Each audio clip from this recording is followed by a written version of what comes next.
Welcome to the Grumpy Guy BJJ Podcast with James Wilson and Rob Eickhoff.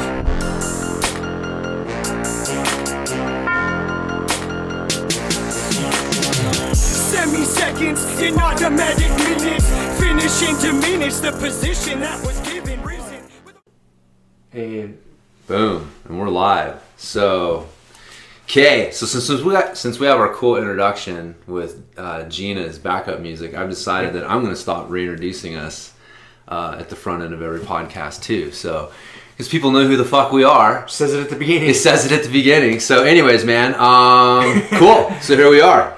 When did you come across that realization? Listening to the most recent episode or something? I think so, yeah. I'm like, man, he just said who we are, and then there I am saying who we are. So Habit, yeah. From the old days when we didn't have an intro. So stepping up our game, and we've got to evolve with it. So yeah, we're trying a new microphone setup, see if we can get the sound quality. Not really set up. We just decided that producer Rob was getting all the good sound quality from the microphone, and I was getting no mic love, so we had to rearrange things a little bit. We'll see how this one to see if we can even out the microphone love. At least that's what I'm blaming it on. Rob sounds good, man. I was telling him he's got that fucking sexy radio voice, but yeah, what are you gonna do, man? That's probably because you were blessed with a TV face, and I was not. Right. So I got the radio voice. And you're the one who's blessed with a fucking podcast. I got the audio only. You got the audio only face. So yeah. Anyways, so today we're talking about weight cutting for BJJ, and one of the reasons for that is you are in the midst of a weight cut. So if we're a little extra grumpy today, anyone who's cut weight can probably sympathize with Rob. Well, you got to weigh. You're doing IBJJF, so you got to weigh in the day of. Yeah, like usually right about like 10 minutes before you step on the mat. Yeah. Roughly. Yep. And so I have to be for the gi 154 with the gi on. Yeah. So I account for 4 pounds with the gi and everything. Yeah. So basically 150, and that's the same weight I got to be no gi, which is actually you got to be 149 for no gi. I don't know why they do it that chop way. a fucking pound off on them. I don't know. Bastards. So anyway, yeah, I thought it'd be interesting. It's actually one of those things where I'm interested to kind of pick your brain a little bit on some of the stuff, because cutting weight is not really part of mountain biking. It's not something that you do before a mountain bike race. Is really get into kind of the deeper ends of weight cutting. Where you're depleting and losing water weight and stuff. And so, like, my actual experience with those things is limited more to kind of theory and talking to people who have done it more than actually having done it myself, to any great degree. And so anyways, I'm kind of interested to pick your brain and kind of get your strategies and stuff. It's good, but I want to throw the caveat out there that I am not an expert, right, in any way, shape, or form. But you've got more experience. I've done it a lot. Yeah. I've competed a lot since white belt. For my first time I competed, I had trained like a month at white belt. And so I've had a lot of different iterations of trying to cut weight, because back in Michigan, we used to train with a lot of wrestlers. Yeah. So it was real common. Yeah. And I remember like going into like my first couple tournaments, I'd see these maniacs. I'm like, what are you guys doing? Because I didn't have a wrestling background. So I wasn't sure. And then so I picked it up from these guys. So yeah. Well, you may not be a quote unquote expert, but you can't help but develop I've had some experience. Some knowledge. So yeah, man. So we'll be interested to dive into that. But before that, got a couple pre-show notes here. So do I. But I'm grumpy enough. I didn't take any notes. You didn't take any notes? Good. I didn't write any notes down. That's good, man. I got home late last night from work. I had to pack, because as soon as we get done recording, I'm headed to Denver. Yeah. And so I had to pack, get ready for this weekend, and I was willing to sit down and write some shit down. I was like, fuck that. Fuck that. I was too grumpy. I was like, I'm shooting from the hip today. So. Yeah. No, I got some questions. So that's good. You can just run off of that. But I guess first, you see the fire? On the drive in? Is the highway like? Well, I think it's still a little further west. I can see some smoke still. Yeah. Is it still burning? Crazy, it must be still burning this morning, huh? Yeah, it's big. They've had the highway shut down, on and off, and it was crazy coming home last night. Could see it, like the orange glow in the distance. You can see the helicopters, the ones that like drop water, the water dumper ones. It always makes me think when I see those. Remember the old urban myth about the firefighters finding a dead diver in the middle of the woods after putting out a forest fire, and come to find out he got sucked up in one of those things and dropped on the fire.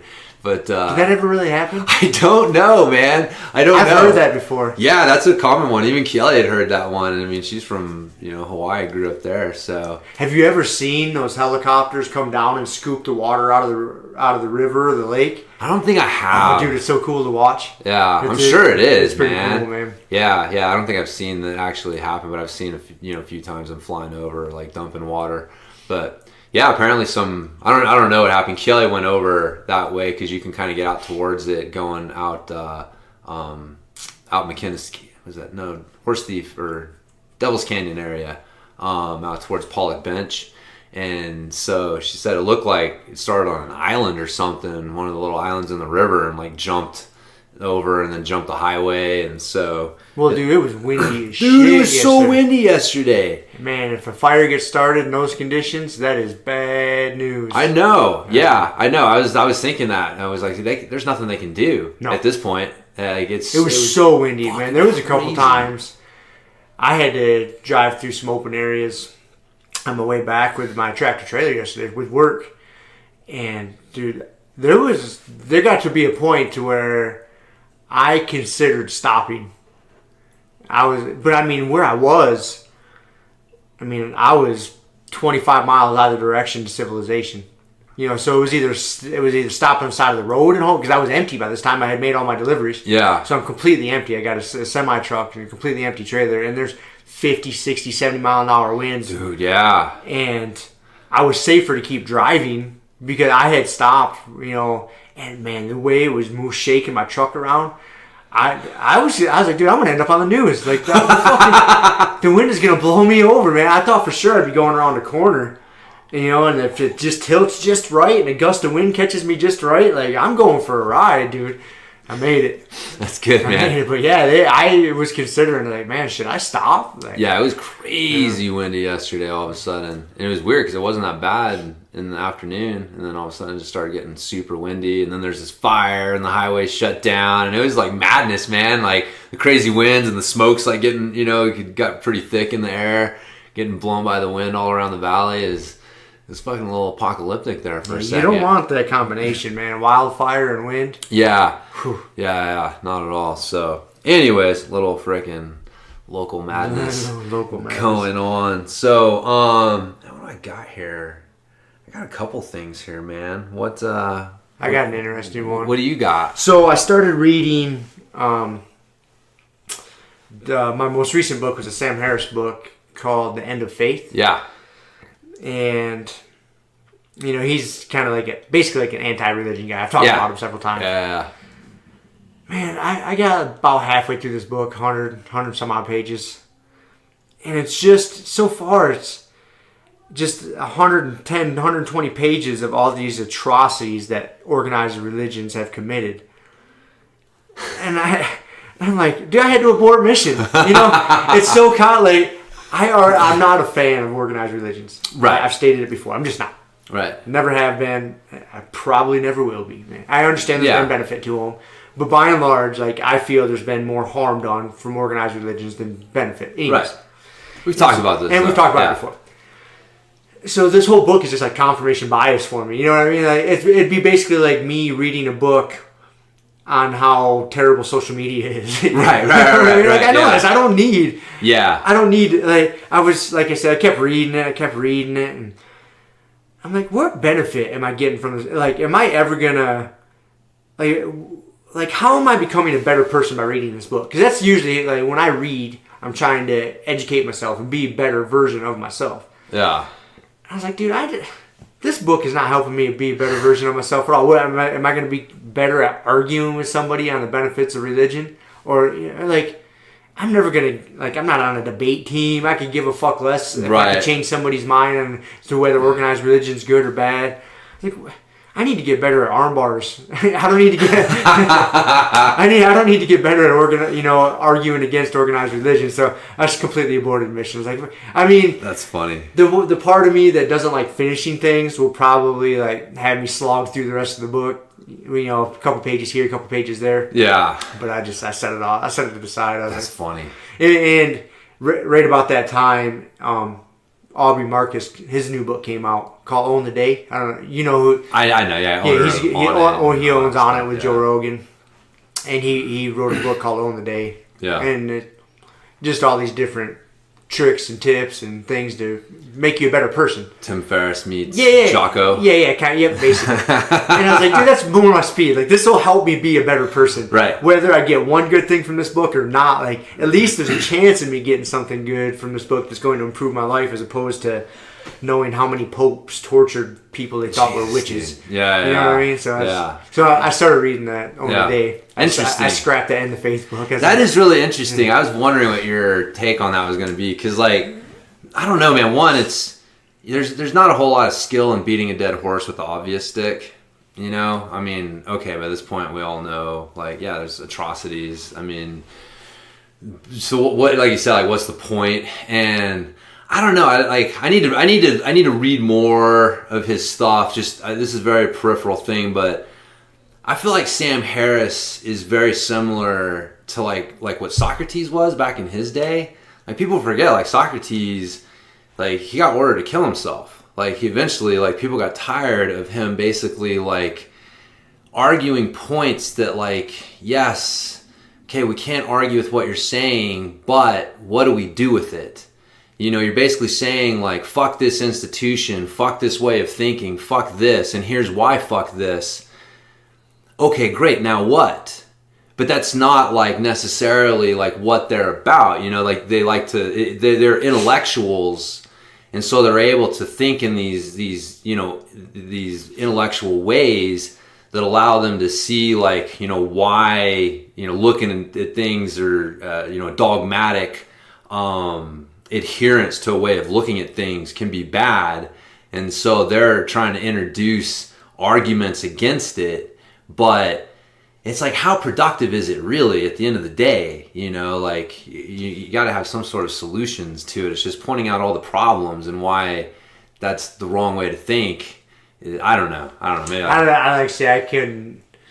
You'd have to read some of his stuff. I mean, I like a lot of his stuff. You know, yeah. His book on free will, I've brought that up before. You know, he doesn't believe that we have free will. See, that's a perfect example of what I'm talking about. With, like, okay, but now what? Now what? Yeah. Now what? Like, I can't argue what you're saying, right? Like, and honestly, like, he, you know, we don't know for sure, right? He's making conjectures about stuff. We don't really know this stuff. He's making very logical, sound arguments based on what we know. But at the end of the day, it's like, okay, but what does that mean? Like, what do we do with it? Okay, you know, and so there's this kind of, like, mental masturbation aspect of that stuff that I'm like, okay, like, I get it, and it's kind of fun to, like, you know, play with it, to think about, but, like, at the end of the day, you got to be like, man, its usefulness is not, it's not more useful than the other way of looking at things. So maybe the way that I'm looking at things, there's still a better way, but, like, I can't throw out the baby with the bathwater, you know, like the whole free will thing. Like, at some point, people have to have some responsibility for their actions. And he has arguments to that, and that's fucked, dude. And it's so complicated. And right. I think you saying that it is like a mental masturbation, it is, because we could sit here and just have podcasts and conversation after conversation it's fun. It's about philosophy, that. yeah. It's kind of fun, but at the end of the day, right. Guess what? I still have to go to work. I still got to pay my bills. Right. I still want to get better at triangle choking people. Yeah. How is this making me a better fucking person? It's not. It's not. It's not. You know, unless I'm, you know, a philosophy professor, or I'm giving talks, or, you know, doing like, it's, what do you do with it? Right. Yeah. So it's kind of, it almost, to a certain extent, I think it's kind of why I like it. Now, I'm just thinking about this. I hadn't thought about this before. I don't read a lot of fiction books. Right. And so it's kind of, you know, because I see fiction as kind of like your junk food. Like, it's okay here and there. You know, it's okay. You want to eat some cookies or read some fiction book. It's kind of the same thing. You just moderate it. I think that's kind of, it might be kind of like my version of fiction books. Because I don't get into a lot of them. For some reason, I read a few of them here and there. They entertain me. But that shit kind of entertains me. Yeah. To a certain extent. And that's... But its usefulness is... I like reading it. The problem is that I have is like with people getting too smug. Yes. Behind those arguments. Yeah. That's where I'm like it's interesting. It's cool. Like, let's talk about it. But like, let's not get like really smug about it, because let's not pretend that like you're not making some, inferring some things that you don't really know for sure about how the human brain works and all this stuff. You know what I mean? Like, we don't really know. The whole like free will thing. It is based a little like no one knows for sure. Like, this is just his interpretation of what he knows and what we know and stuff like that. And then to get like too smug about it, like that's where I am like, all right, like let's be realistic here. Like, so anyways. So I was interested. It's funny though that you were like, I couldn't take it anymore. And for whatever reason, because... I think part of it, because it was just this past week that I just got fed up with it. And I think part of that has to do with me being hungry all fucking week. And a little dehydrated, a little hungry, getting ready to compete, a little nervous about that. And I was just like, what am I doing why am I reading this fucking junk? It's not that it's junk, but it's junk. It's how it's not benefiting me. I like what you said though. At a certain point, you're like, man, this is just confirmation. It is just confirmation bias. I've done that with training books, right? I get into a training book and I'm like, man, this is confirmation bias. I'm not really learning anything new. I'm not having anything challenged. I'm kind of getting some interesting ways to look at things, but really I need to go challenge myself. I need to go find something. I need to read something that maybe I don't agree with. Right, yeah. Or challenges me to look at something in a different way. Right. So, but that's the difference, man. We've talked about this before, the difference between going through life trying to prove yourself wrong versus going through life trying to prove yourself right. And, I think that's part of the thing. Like, we instinctively try to choose books that try to prove us wrong on some level. I'm not out there reading fucking vegan CrossFit books, but there's not very many of them. Yeah, no, that's not all I'm reading. You know what I mean? I'll read one. You know what I mean, though. Like I like to challenge myself a little bit. I just love that you went that way. Vegan CrossFit books. That's awesome. But anyways, so well, cool. That's an interesting. But then I started reading Own the Day. Yeah, how's that so far? Dude, I really like it. I'm just getting into it. Like the very first. Do you think he wrote it? Yes. Like not a ghostwriter? No, I think he wrote it because I've listened to He sat down and typed it out on the computer. I've listened to a lot of his podcasts. Yeah. That actually he has his own podcast. Yeah. He has the Aubrey Marcus podcast, and then he's obviously been on a bunch of different. Yeah. The wording sounds just like the way he talks, just like Jordan Peterson's book. Right. If you listen to enough Jordan Peterson talks and interviews and you read the 12 Rules for Life, you can hear Jordan Peterson reading it to you. Right. Where I'm only 2 chapters into this book, I can hear Aubrey reading this to me. That's cool. I mean, whether he dictated it and someone else typed it out, I don't know. Right. It sounds just like the way he talks. I'm just always, it's just an interesting thing because like a lot of people, it's like, oh, he wrote a book. It's like, he didn't write the book. Yeah, you know what I mean? You know what I mean? A lot of times, and it's not that that's a bad thing, but I throw that out there more to like help people kind of keep their sanity on track. Like, God damn it, how's this guy running fucking this and that and doing that and like writing a book and I can barely keep my goddamn shit straight here and it's like there's a lot of times these guys do have some help with writing the books. It doesn't take away from it. But I can tell, you can tell though. I'm glad it's at least. It's in that range because I hate when you can tell like, oh my God, this dude just paid somebody to fucking write a book so that he could put his name on it and say that he wrote a book. So so far, I'm glad that's not the. I mean, I don't know that for a fact, but so far as his wording, I mean, I can hear his voice in my head, as I'm reading it. Yeah, I mean, just the way he says things and. No, that's cool. It's just kind of one of those dirty little secrets in the fitness world. Like how many of those fitness books were like. Dude, there's even like magazine articles. Like, dude, you'd be surprised how many times you'd read a routine of the stars or whatever, and like the motherfucker never even talked to him. It was like the guy wrote it and then just kind of sent it to him to get their approval for it. But anyways, I digress. So, but yeah, what's He's with On It, to talk about human optimization. I think that's kind of his idea behind this book, is just helping you optimize all areas of your life. So like the very first chapter was just what to do when you wake up in the morning. You know, he's got like this little morning cocktail, just like a little bit of salt, a little bit of water, a little bit of lemon juice, you know, hydrate. He talks about, you know, get a little hydration going, get a little movement going, and get a little sunlight. And he just talks about his routine. And then the next chapter starting out, you know, talking about cold therapy and breathing, you know, just different, you know, life optimization. Where does he come down on the Dracula wake up maneuver? Similar. For those that don't know, Rob's wake up technique is as soon as the alarm goes off, he bolts straight up, sits straight up, just like fucking Dracula coming to wake. So I was just wondering how if that's part of his... He doesn't say to do that. He just says get the fuck up. Get the fuck up.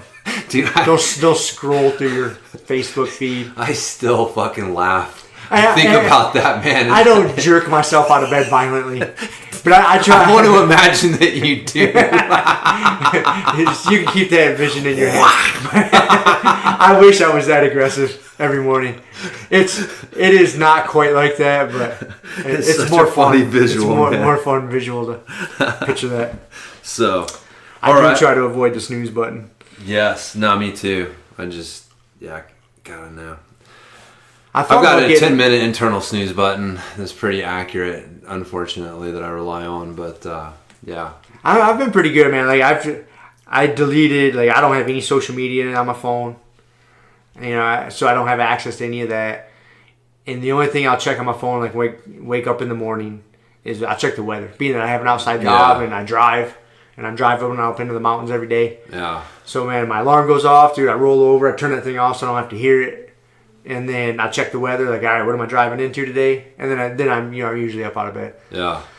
So sometimes I'll pet my dog if my dog will sit there and stare at me. And I'll use that as an excuse. I'll call him, I'll let him jump up there, and I'll give him some love. I'm like, all right, buddy, we got to get up, man. That is, that's kind of like my snooze button. Akka's the same way, man. Yeah. He hears me rustling, and he's right there, and it's like, and he won't leave me alone. It's like, get up. It's like, fuck, dude, all right, I'm up. Yeah. That's funny. But my dog's pretty lazy. Like he'll sit there and kind of sort it out. Like, all right, is he getting up, or can I talk him into laying back down? Because he knows that, like, if I call him up on the bed and let him jump up in there and he just kind of lays on me. Yeah. There's been obviously more than one time where I'll fall back asleep and he'll be laying there and we'll both just knock back out. And so he's kind of lazy. So I think he kind of like is pushing for that most of the time. Right. Oh yeah. He's like, oh man, I can fall back asleep too. All I got to do is get up there with him. Yeah. Yeah. No, I know how that goes. Actually, Akka wants to get the fuck up and go run. So yeah. That's his deal. He's the best training partner ever. Except for now, he's using my my iPad case as a pillow over here. Oh yeah, so he likes to lay on stuff. He does. Sure. He lays on my shit. Whenever we're in here doing his podcast, he likes to lay on my shit. Yeah. Yep. He likes you, Rob. He wags his tail. So, man, I got a couple things here. So I was listening to old Joe Rogan. He was talking to Boss Rutan, and they were talking about the Karate Combat League. Did you go look it up? No, I didn't. I listened to that podcast, but I haven't went and looked it up. Dude, I love those. Boss is so fucking hilarious. That dude is awesome. Dude, he's so funny. There's at one point where he's like, yeah, you know, when I'm out and like we'd be out and backing down or trying to like keep things smooth, and then I'd realize like, oh, this guy doesn't realize that I'm doing this for him. Like, he thinks that I don't want to fight, but I'm doing this for him. And then, things would change real quickly. And I'm just like, dude, that dude is so fucking hilarious. He's a character. I just can't even imagine, dude, those little Pride days over in fucking Japan, like being a fighter and a commentator. And just like, dude, that just had to have been wild. Chaos. God, dude. I know. I've been watching those old Pride fights. Because, again, I saw them, but I wasn't like really into MMA back in the day. Like the, early 2000s, mid 2000s when Pride was really at its height. And, dude, I got to agree with you. Like, those were the good old days. I mean, I can't imagine. Like, I mean, at one point you had there were just so many killers. And I'm trying to think, what's a similar division? I mean, you had Vanderlei Silver and Rampage and fucking Crow Cop. Yeah, dude. The list just goes on and on. Fedor. Yes. Fedor in his heyday. Yeah, man. Oh, man. And fucking, the dude who got pile drive by Bob Sapp. Nogueira. Yeah, Nogueira. I mean, the Nogueira brothers. Most people don't even realize there's brothers. There's twins. Oh, there's really? Big Nog and Little Nog. Huh. Yeah. And one's they're both big dudes. Yeah. One's a little bit bigger. So Yeah. there's big noggin, little noggin. They're both killers. Like, dude, Pride days were the heyday. I'm like, I look back on that. I'm like, you know what? Like, just let them fucking juice. Like, Yeah. there was something about like, dude, the quality. Like, I don't know. Maybe it's an asshole way to look at it or whatever. But I just look at the UFC today and I'm like, dude, there's no division. There's no like group of fighters. It comes close to rivaling like what those dudes were and the fucking matchups that were available for years, man.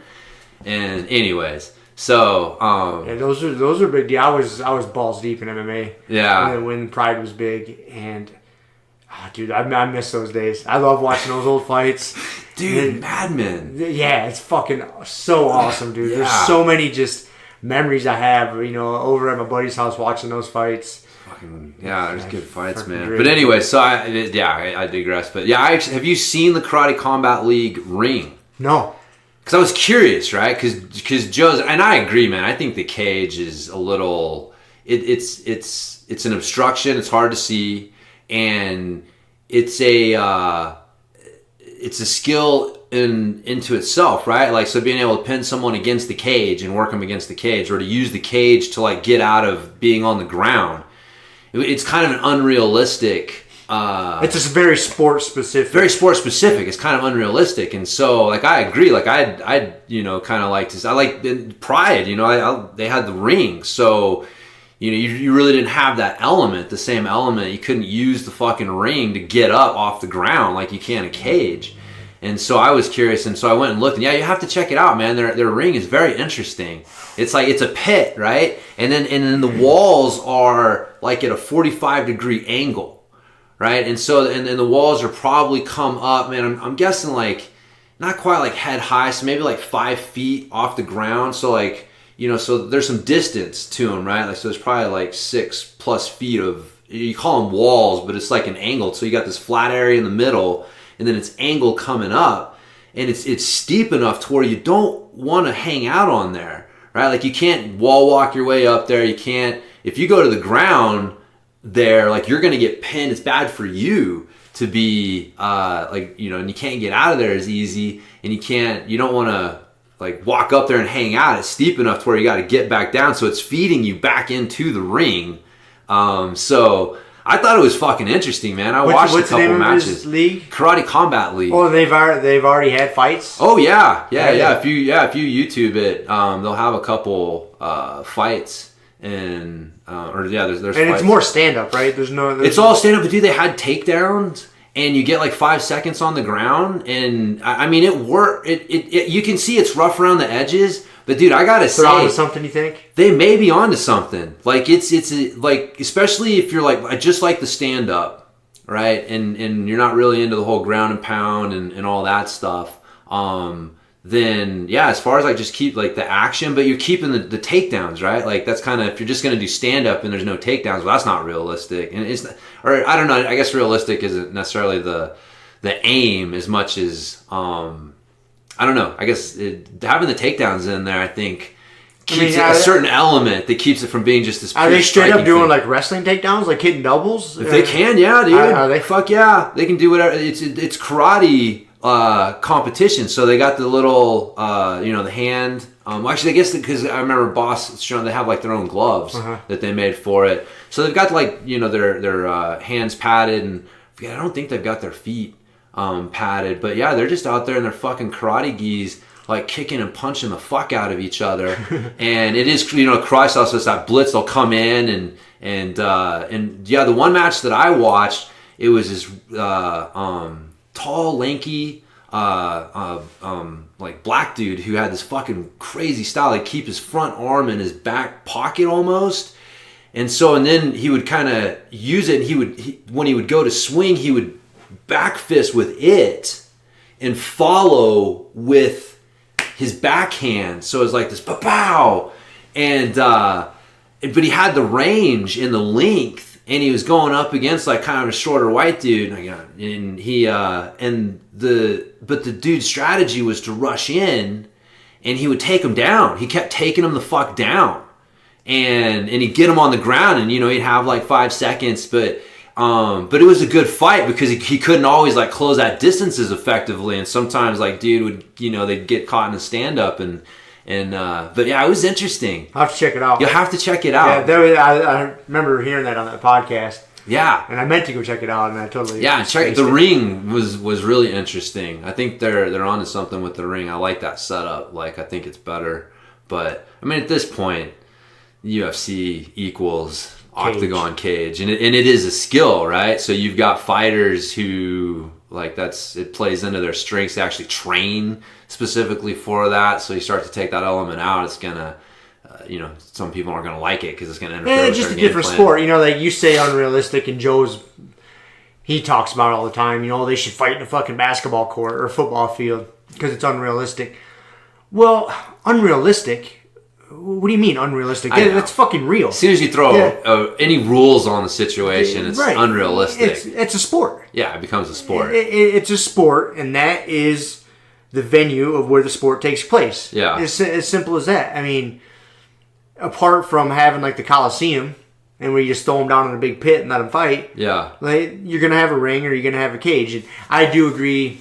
Like the cage from a live viewing sense sucks. Yeah. If you ever go to a live MMA event, dude, you can't see it. Yeah. Like, because you have all the different pillars and you got the cage, and if a fight goes to the ground in a certain part of the cage where you can't see, like you just can't see. Yeah. If you really want to see the fight, your best bet is to stay at home and watch it on pay-per-view. Yeah. Bottom line, that goes with any sporting event. In basketball, football. You go to the event for the atmosphere. Yeah. It's kind of a spectacle. It's kind of cool. But if you really want the best view of the game, or the fight or whatever, you stay home and watch it on. Or you get the VIP box with the fucking television. You get the television and then you can see it. Yeah. No, I know. I think that for me, I feel like the cage slows the action down. Like how many times do they end up against the cage and it's just like this? You know what I mean? And like. Fucking most of the breaks from the stand up is just they're leaning on each other against the cage, and it's like okay, then that's your strategy. If you get on the ground, if you can get yourself to the cage and wall walk yourself up, and then just sit there, it's kind of this like stalling position. So like for me, like that's more why I would like to see them move to like something more like the Karate Combat League because dude, those motherfuckers were moving.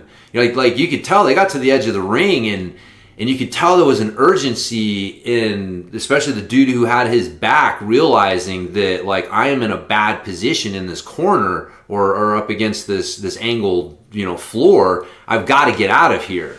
And it wasn't this just like, oh, okay, well here we are. Like here, okay, let's hug and fucking lean up against the cage here. And I know like people are working and there's been some spectacular shit that's happened up from working against the cage. But I'll say like when I think of like most UFC fights. The cage becomes like this like what the fuck, like do something. It's hard to attack, it's easy to defend from there. So I mean if you get somebody on the ground and they get their back sort of towards the cage, you can't take their back whether they can wall walk or not. You can't, but that takes away that like there's a wall there. I agree, like having an open like that Karate Combat League or I like the ring. I like the ring. I like Pride used to do back in the day. Man. I like the ring. Yeah, they never had a problem with people just fucking getting dumped out all the time. I mean, they made it work. I mean, it happens sometimes, but I like the ring better. Yeah. I do. Well, for a more pure sport sense. Like, I like the ring. Yeah. So anyways, there you go, dude. The Karate Combat League. Check it out. Check it out, man. Yeah. And anytime Boss is on Joe's podcast, it cracks me up, man. That dude is fucking hilarious. So, speaking of which, I'm sure you also listened to the Chris and Mark Bell interview. So, carnivore diet. I'm just curious about if you're like any more. It wasn't working. I didn't feel good, dude. No, you didn't. I didn't make it very far. I mean, maybe I didn't give it an honest effort, but he added fruit. I was like, that was kind of the interesting thing to me. Like, I was wondering, like that to me sounds more sane. Yes. Like meat with a little bit of fruit sounds. Yeah. So I don't know. I was just kind of curious what you're like. I don't know. The more because I had started thinking about that the very first time I heard Shaun Baker on Joe's podcast a long time ago, and then You know, he kind of seemed like a little bit of a nut job on that podcast. I'm not gonna lie. Did you ever listen to it? I never did. He seemed, if you go back and listen to it, he's a smart dude, but I don't know. Yeah. Like, I don't know how smart he is. And it works for him. He's a fucking gorilla. Like, the dude is like 6'7". And you know, another thing that agitates me, this is my grumpiness and me being hungry coming out, is, you know, like, he totes and talks about how he's got all these world records on the Concept 2 rower. Like, he's really competitive on the rowing thing. Yeah. Like the 500 meters and these sprints. Well, dude, he's fucking 6'7" and 270 pounds or something insane. Yeah. He's built for it. Yeah. Like, I've spent a lot of time on a rower. Like, I like the rower. I think it is a great tool for, you know, building fitness and endurance. And I'm 5'8". And there's a significant difference. You get someone a foot taller on the rower, how much more they can pull on it. Like, yeah. It's so, and the dude's 50 years old, so he's setting world records on the Concept 2 rower in his age group, and he's fucking 6'7". Like, okay, yeah, what he's doing is, like, I've seen the numbers, what he does on the rower. It is impressive, but you could take a lot of dudes that are that size, and they're going to be able to do the same fucking shit he's doing. Yeah. It's annoying to me. Yeah. It's like, you're not, it ain't that fucking special, bro. Like, you know, that's where, like, you're not fucking special, man. Yeah. Like, you know what I mean? It's got nothing to do with you eating all meat. Right, you know, yeah. And I tried it. Like, I didn't do it very long, but, man, like a week or so in, like, I just felt like I needed some fucking vegetables, man. Yeah. Like, there's nothing wrong with eating vegetables. No, There's nothing wrong with eating vegetables. No. And so, I don't know.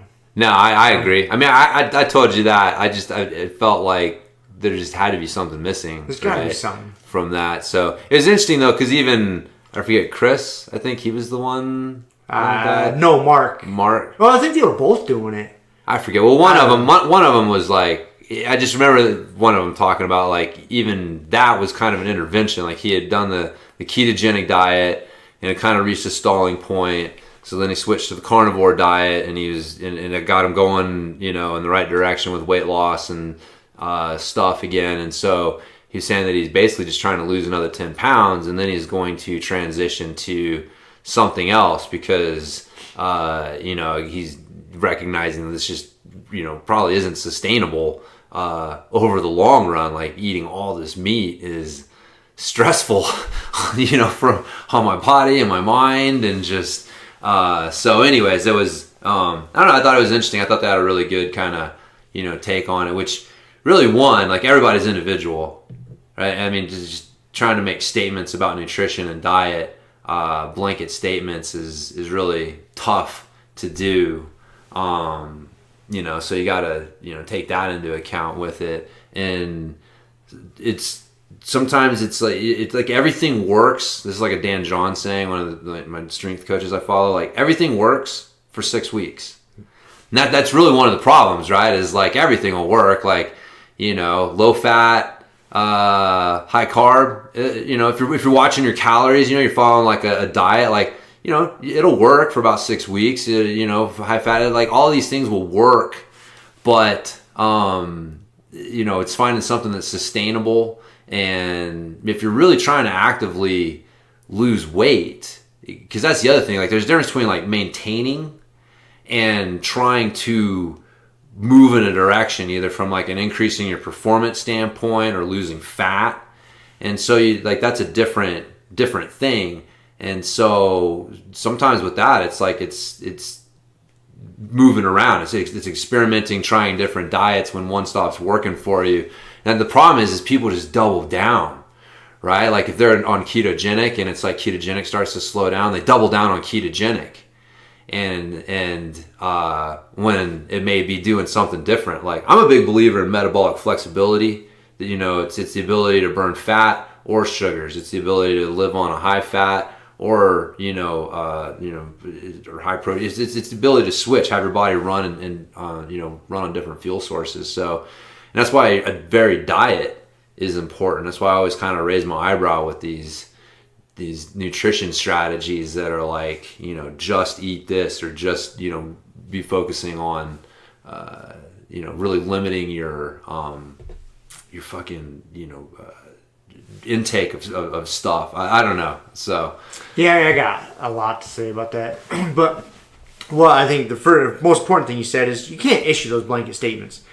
Nutrition, it's so individual, man. What works for you isn't always going to work for everybody else. There is the big blanket statements as far as try to eat minimally processed shit. Don't eat a ton of sugar. There's some basics. Don't overeat. Yeah. Those are really the big ones. Yeah. That apply, that will help everybody. Beyond that, it's very individual. And so that's the main thing. The other thing is that, like he was, talking about the carnivore diet really working for him. Well, he had a shit diet beforehand. So he could have went on to any fucking diet and it would have worked for him. He could have done the Atkins thing, and he could have done the South Beach thing. He could have done the fucking, you name it, slap the whole 30, whatever goddamn name you want to slap on it. It's going to help you because if you go from eating fucking McDonald's to eating the carnivore diet, yes, you're going to improve.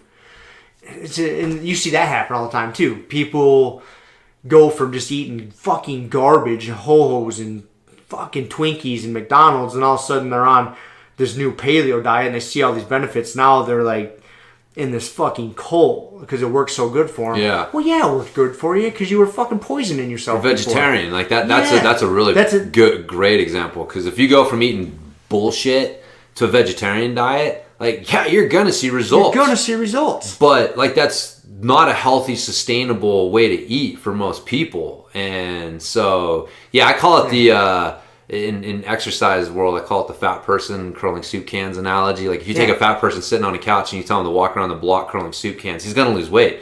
Does that make walking around the block curling soup cans the world's greatest weight loss strategy? Fuck no. It was just more than what he was doing, right? And so if you get married to the first thing that you saw some results from and you're like, holy shit, this is it, right?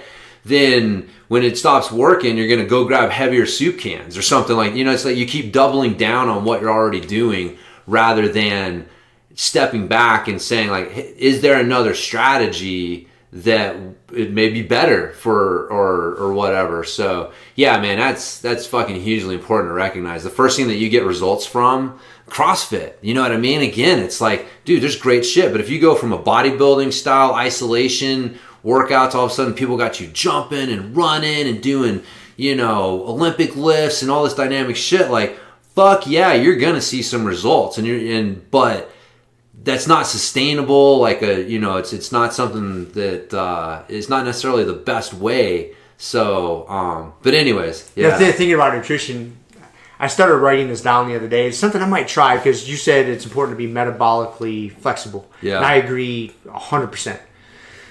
Something I'm thinking about doing. I can't remember where I came across this at. I didn't come up with this by myself, but anyways, I'll claim I did for now.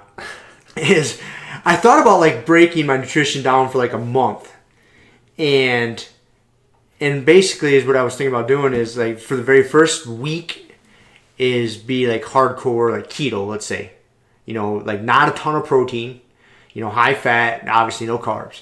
So that's like week 1, and then of the month, and then week 2 of the month I decrease my fat a little bit, up the protein, basically go into like a paleo. Like a strict paleo. So I go from like strict keto for 1 week, then I do like strict paleo for next week. And then for that 3rd week, do like a modified paleo to where you're eating maybe a little more fruit, a little more nuts, but more vegetables.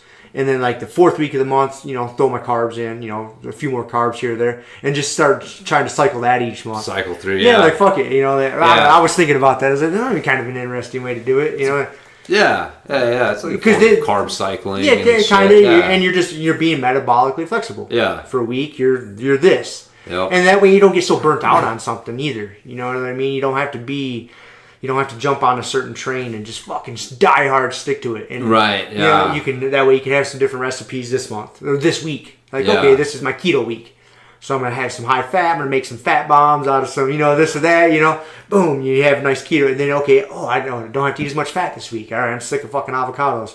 Let's switch it up. So, I don't know. It might be sustainable. Yeah. Kind of idea I was flirting with. No, man. I mean, anything like that where you're kind of cycling through those different things, I think is good. Again, it's when you're trying to lose weight, I mean, there's or something, you got to be a little more aggressive. Yeah, when you have a certain goal in mind, like we're going to talk about today, getting down to a certain weight class, it's different. Yeah, shit changes. It's like sustaining though. Like I think, like we're talking overall health. Yeah. No, man, I think it'd be good. So speaking of overall health, this is how much of a dork I am. I got so excited this week. I was delivering out in the sticks earlier this week. I think it was on Tuesday, and I was going down this country road, and all of a sudden I look off to the side, and there's all these big old tractor tires. Yeah. And they got the sign that says free on them. Oh, no way. I was like, fuck yeah, because, like for flipping or for hitting with a sledgehammer, with a mace. Yeah. And there was this one, it's a goofy tractor tire size I've never seen. Like for flipping, it's not great. It's not super heavy, but man, this fucking thing it's tall. I mean, it's got to be, I don't know, how tall is my waist? What is that? I don't know, like 3 feet. 3 feet tall, and it's not very big in diameter, but like 3 foot tall and just stout, just big heavy tractor tire. Huh? And being that I had my work truck with me and I had a fucking semi truck, I just threw it in the back of my semi truck and I delivered it right to my house at the end of the day. Yes. So I didn't have to bother any of my friends with a pickup truck. That's I got awesome. me a free tractor tire. Dude, I was so stoked. That's awesome, because it's good height for box jumps. Yeah. And man, this week, being that I was angry because I wasn't fucking eating a lot, I was out doing sledgehammers on it with a 20-pound mace. Man, you go out and beat a fucking tractor tire with a 20-pound mace. You want to talk about a workout? Oh yeah, dude, that is not easy. I did like a warm-up round with a 10-pound. 10 pounds, no big deal. Yeah. But man, I grabbed the 20 pounds. Like, well, I'm gonna fucking get this. And I grabbed the 20-pound. And dude, that is a serious workout. Oh yeah, dude, swinging that damn thing around. 20 pounds and just slamming that fucking tire, and I could hit the tire right in the right spot to where it bounced. Yep. And I had to catch it and do the other side. So I was just switching sides, just boom. We used to have a tire at my old facility, dude. Yeah, we would do sledgehammer strikes and coming in sideways on it and over the top. But we would, dude, doing sledgehammers though, you got to make sure you hit that motherfucker just right. That's why the mace is nice. The mace is great because it does a round head. Yeah. You don't have to aim. Well, I mean aim, but you don't have to hit the head of the hammer just right. Because if you try to hit the head of the hammer and you catch it, twing, go sideways or whatever. Dude, I had to really limit who I would prescribe sledgehammer strikes to at my facility because once. It's one of those things that, unfortunately, as a trainer, like, God, dude, trainers, they learn so many lessons the hard way. It's like, ooh, that was a fucking bad idea. That's okay. People can fuck themselves up with a sledgehammer and a tire. It's like, dude, just hit the tire. Like, how can you mess that up? And, hitting, you don't realize that, impact, timing and getting tight at the impact, it's just this kind of unconscious skill that a lot of us who are kind of fit, especially if you're wrestling and doing jiu-jitsu and working out, you kind of take that skill for granted. Then you realize you watch somebody who doesn't have that skill, swing a fucking sledgehammer, and they just stay loose when it hits the fucking tire and off to the side, and they're just getting jerked off with it. And it's like, oh my God, man. That's, I don't know. It's crazy to me that how, unfunctional, unhero-like so many people become. Well, just a lack of, if you take somebody who has a cubicle job and who's never done anything like that. Yes. And then, no, I know, man. And then you ask them to do that, they're so foreign. I know. I've had plenty of jobs where I've had to swing sledgehammers. And that was one of my dad's favorite forms of punishment. If I did something bad as a kid, it was fucking hard labor, man.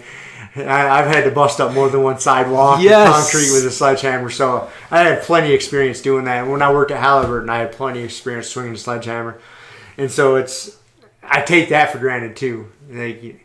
Not everybody's done a lot of physical labor in their life. No, I had to learn how to coach, swings, swinging a sledgehammer, and I haven't done a shit ton of it, but I did enough as a kid. I've had enough construction jobs or whatever, where you're here's a sledgehammer, that there needs to disappear. It's okay, let's get after it. Yep.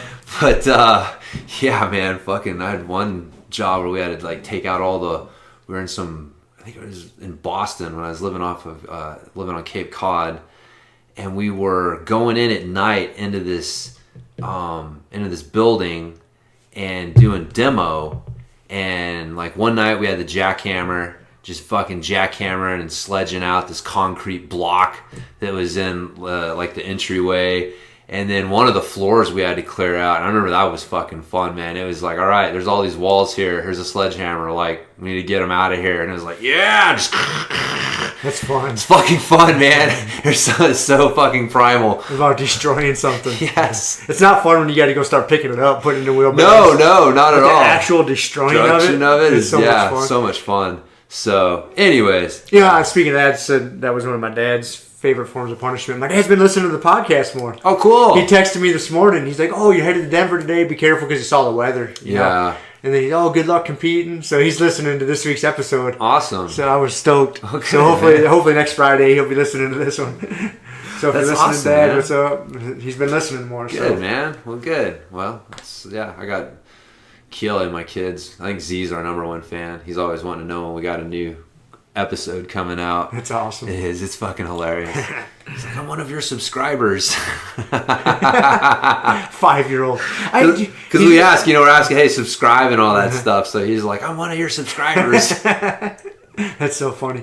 You know, I remember Keely telling me, like, when she had him in the car the other day, like, "Hey, what do you want to listen to?" And he said, "Oh, I want to listen to a podcast. Let's listen to Dad's podcast." You know, I had to explain to a coworker of mine what a podcast was the other day.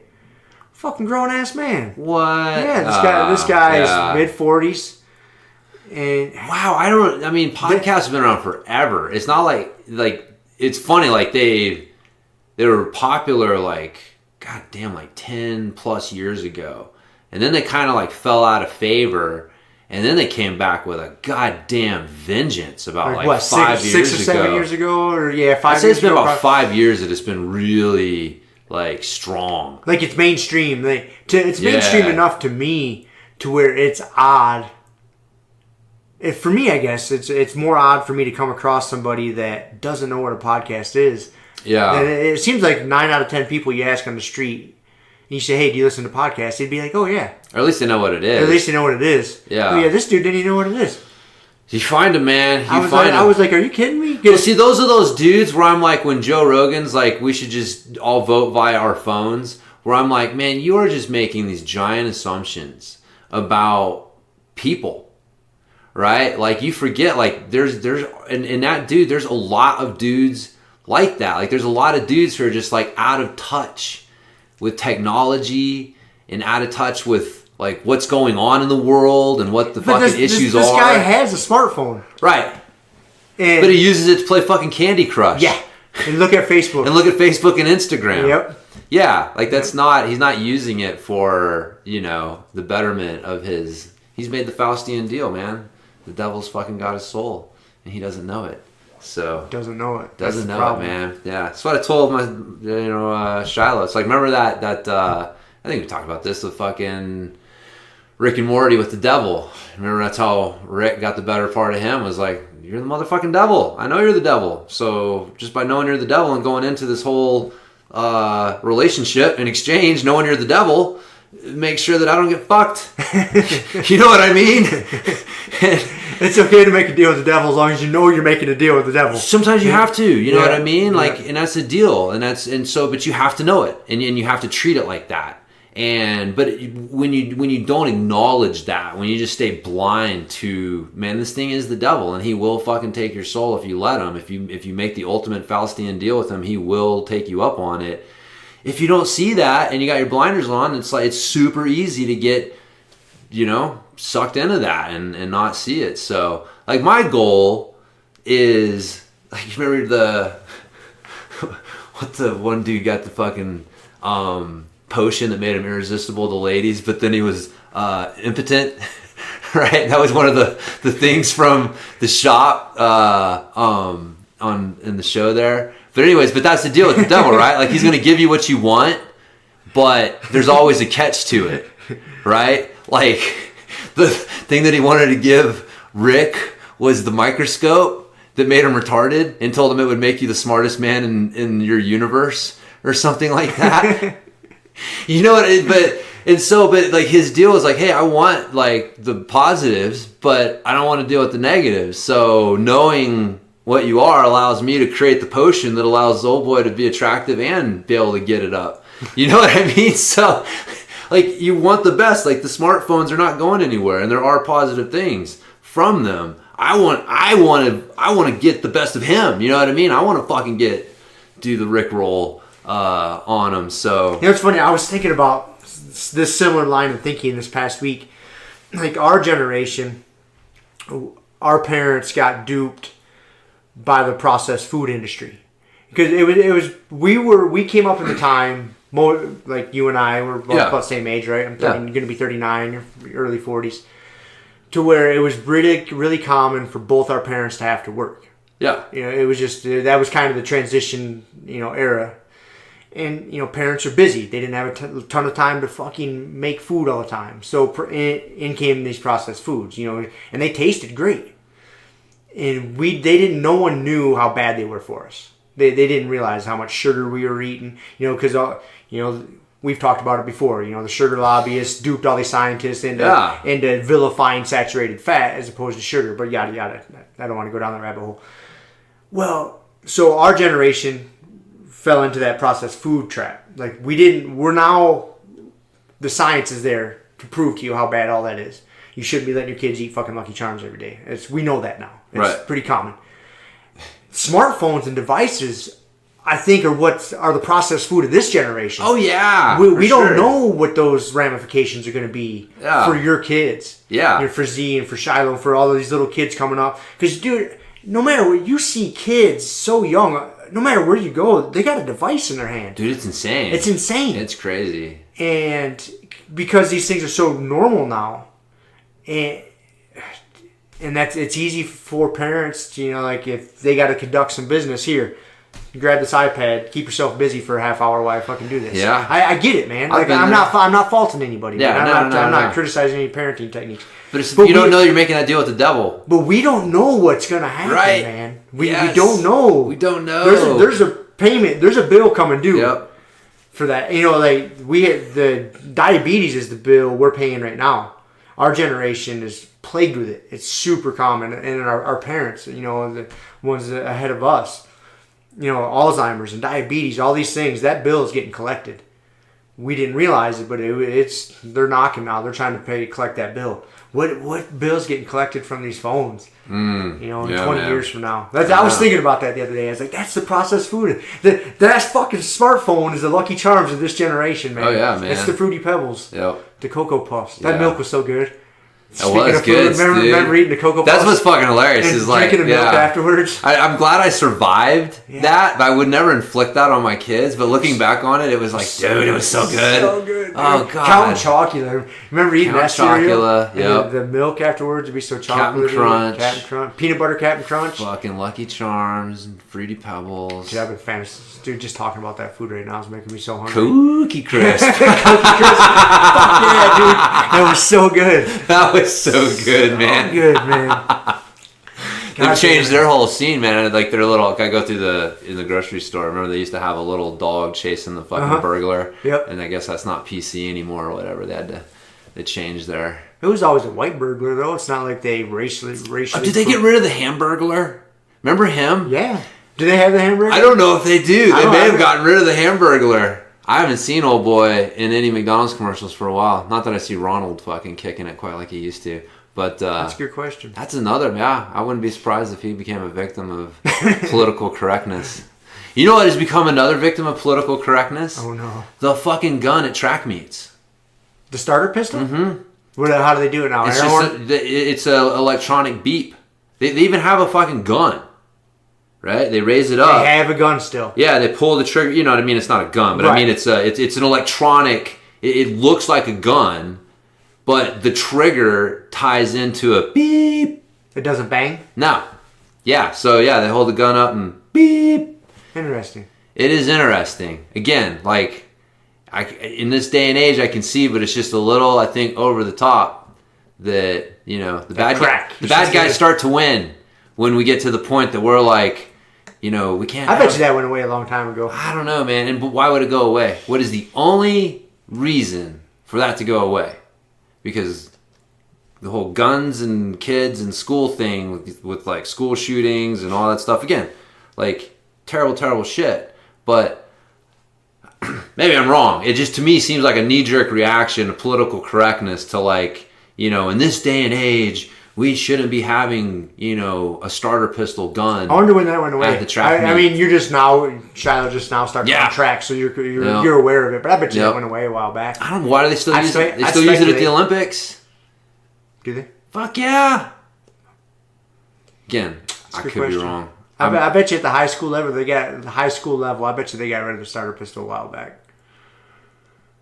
I don't know. I bet. I don't know. Maybe. Some kid probably got a hold of it and shot himself with the starter pistol. Somehow hurt himself with it. Dude, I don't know, man. I don't know. It just seems like that's the fucking that's track, man. That's tradition. I'm not arguing. I'm not arguing. The starter pistol, like I mean, that's like, god damn, that's part of it. I agree. I think it should still be there, but I would speculate that it's probably been gone for a while now. But why did it go away? What's your theory? They probably traded it in for participation trophies. Melted it down into participation trophies. Yeah. Man, I gotta imagine that electronic system is more expensive than a goddamn plain starter pistol with some blanks. I'm sure it is. Yeah, to have that electronic starting system or you know, pistol system. So I don't know. Maybe I'm wrong. Maybe it ties into the start for timing, but. Anyways, I was a little disappointed. I was like, that is disappointing, but it's not surprising. No, it's not surprising. So unfortunately, not at all. So I got 2 more things here, man. Fucking A, keep going. Okay, we're an hour in. We haven't talked about. I know we're about to. No, it's all good. One random thing and then one jiu-jitsu thing I wanted to get your opinion on. Dude, I'm reading my Plutarch book, and dude, one of these crazy motherfuckers Philopoemen, whatever the fuck his name was. He told the story. This dude's running into battle, gets a fucking little javelin thrown, went through both thighs. Right, came out the other side, went through both thighs, and he's stuck. He's basically like, so he's stuck. He can't fucking run. He can't move, and it was hard to get it out, obviously. And like no one's stopping to help them because they're fucking charging into battle, and it's like the heat of battle and shit's getting heavy. Some motherfucker like pushes one leg back and one leg forward and snaps the fucking handle of the javelin with the spear in half so he could pull him out and keep fucking charging in and getting into battle, man. I was like, fucking A, that's gangster. That is gangster as fuck right there. Like, that had to hurt so bad.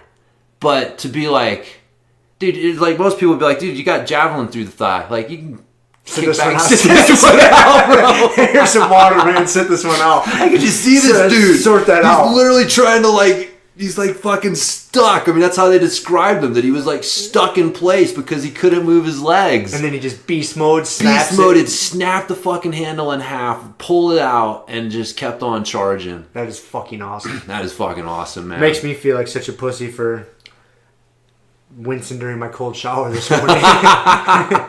Doesn't it, dude? Man, that was a different breed of men. Yep. It was hilarious. This is the same guy that had like, there was had a passage about like, you know, there was nothing going on in Athens, but there was a war in Crete, so he needed to practice, so he went over there. It's like, what the fuck, man? There's a war over there. There's a war over there. I need to practice, man. Like, it's so hard. Oh my god, dude, that was we're so soft. So soft, man. It was a different breed of dudes back then. I often say, like, if we didn't know that this was history, like if you went to Walmart and you looked around and you read these stories, you'd think they were fiction. You'd think they were made up. You'd be like, there's no way that men did what these guys do. But every once in a while you run across some fucking crazy guy like Al. I could see Al being like that crazy motherfucker who take a javelin through both thighs, snap it in half, pull it out, and keep on charging. Like, they're still out there, and god damn it, I'm glad they're out there, and I'm glad they're on my side when they are on my side. I'm striving to be one of those guys, but I know I'm not. Dude, yeah, and just the average level of person has fallen off so far that it makes just stuff like that, like that can't happen. And it's like, no, man, you know, it can. People are capable of fucking crazy shit. we've just lost touch. So, anyways, man, awesome. I knew you loved that story, man. I had to reread that twice. I was like, what the fuck happened? Like, I'll think about that dude snapping that javelin when I'm trying to sweat these last 3 or 4 pounds out tonight. There you go, man. There you go. So, anyways, there you go. Inspirational story. And then finally, Nicky Ryan beating Gio Martinez. I haven't been online. Yeah. At all. I guess it went to decision or whatever, but it was I guess he was getting the better of him. I guess it ended with him on his back with like a triangle and fully locked in Kimura. Like it was just like a matter of time until I didn't see the match. I'm just kind of going off, but just period. I'm like, in fact, 16-year-old kid, for all intents and purposes, beat a grown-ass man. A grown-ass man. He's like the fucking head, the tip of the spear for the 10th Planet posse.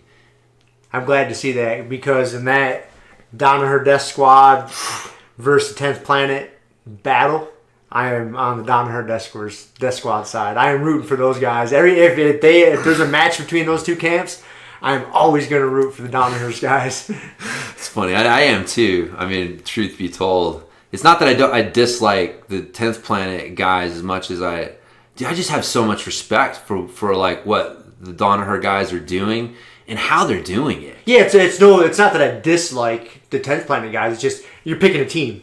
Right. It's the Rams versus the fucking Bills or whatever it is. Yeah. You're well, sometimes you can hate a team. Right, you can hate a team. I hate the fucking Kansas City Chiefs. You know what I mean?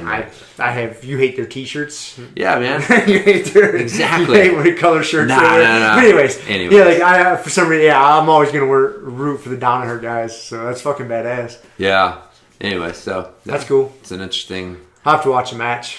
Yeah. I haven't seen it. Can you find it online? I don't know. Like I said, I was thinking this morning about shit I want to run past you, and I was like, oh yeah, like that's kind of an interesting turn of events. I mean, I don't know what I really expected out of that match, but it's fucking 16-year-old kid doing his thing. Just he's a good sized kid. He's got some good genes. I mean, look at his brother. No, I know. He's definitely not as big as his brother. No, not yet. Yeah. But he's only 16. Yeah. Give it time. He's a pretty stout kid. No. So they're in the same weight class. It's just fucking wild, I mean, man. Those dudes are just running. But Gio, right? I mean, he's a grown ass man, so he's gonna be stronger.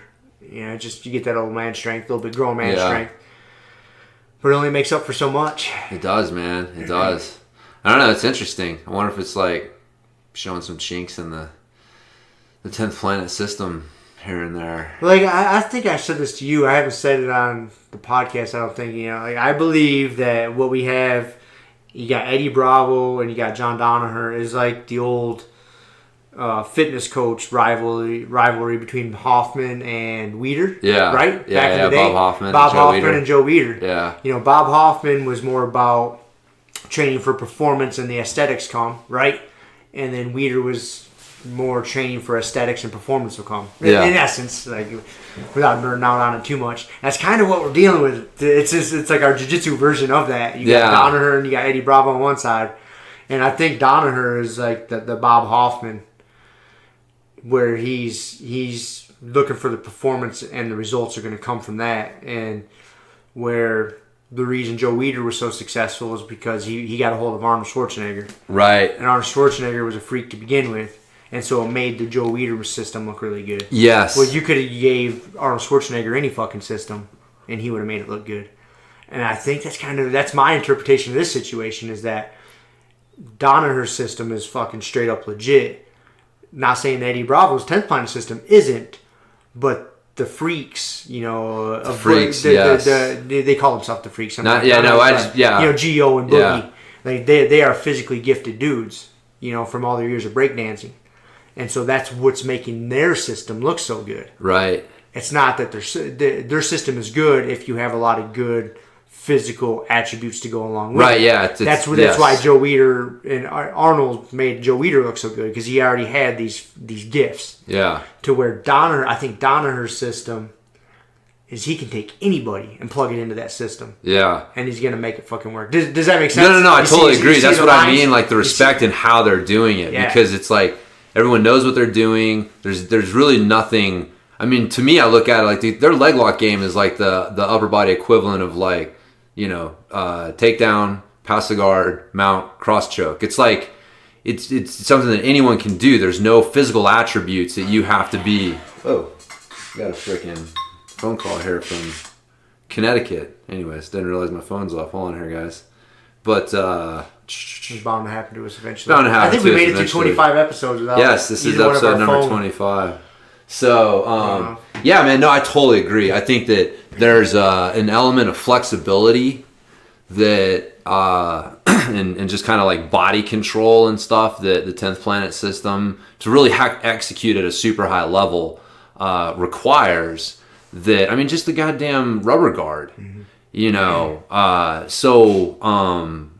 yeah, I totally agree that there's this, like, the fundamentals behind Danaher's leg lock system are different. Like, they're more applicable across the board to more people and body types and strengths and weaknesses than the 10th Planet system is. And that's what I meant by, like, I think some chinks are starting to get shown. Like, you know, yeah, when you get the right person in the system, but even then, it's like, man, you get someone who's just got really strong fucking fundamentals, and they're shutting it down, or at least it's not nearly as effective. So, yeah, I don't know, man. It was interesting, man. Even watching that last EBI, like, Gio had a much tougher time to the finals than that Calistine, you know, John did. I mean, John was like fucking heel hooking everybody in the first few minutes, and like, you know, that semifinal match, you know, Gio had to go to the fucking, you know, to overtime, and the third overtime, and still barely won that. Like, if he hadn't gotten an arm bar and gotten the submission, like, he was losing on ride time.